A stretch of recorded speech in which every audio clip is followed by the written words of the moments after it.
Benvenuti ad una nuova lezione di Stampatello Siciliano, la lingua che ti dà una mano. Oggi per darvi una mano spieghiamo il termine canimannara. Col termine canimannara si può definire un soggetto sgarbato e irrispettoso. Insomma, un canimannara. L'etimologia è letteralmente ispirata all'espressione cane di mandria, solo che il cane in natura è fedele al padrone. Tra gli esseri umani invece il cane di mannara è un cane con canosce padrone. Ripetete con me, sei un cane con canosce padrone. L'italiano è una bellissima lingua, ma in certi contesti è totalmente inutile. Cane rimannara tradotto in italiano diventa screanzato. Ma se uno è un cane rimannara, come puoi dirgli screanzato? Se tu gli dici screanzato e quello risponde con un colpo di 800A, che gli dici? Screanzato. Gli dici, ma lo sai che sei un cane rimannara. Quindi l'italiano in certi contesti è totalmente inutile. Cane rimannara si può usare in qualunque situazione perché la lingua siciliana ti offre scenari di grande fantasia. Immagina il dialogo tra Barbie e Ken. Ken dice a Barbie: ehi bambola,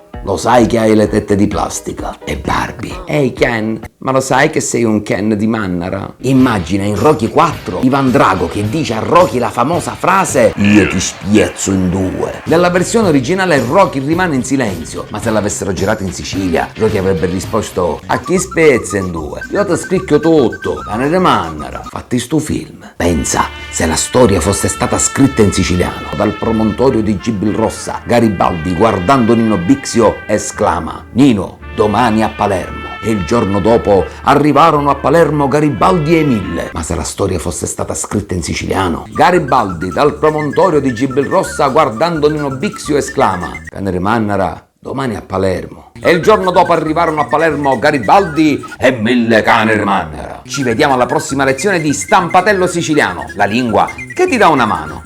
Su un fao cane di Mannara. E la mia casa è Piazza Grande.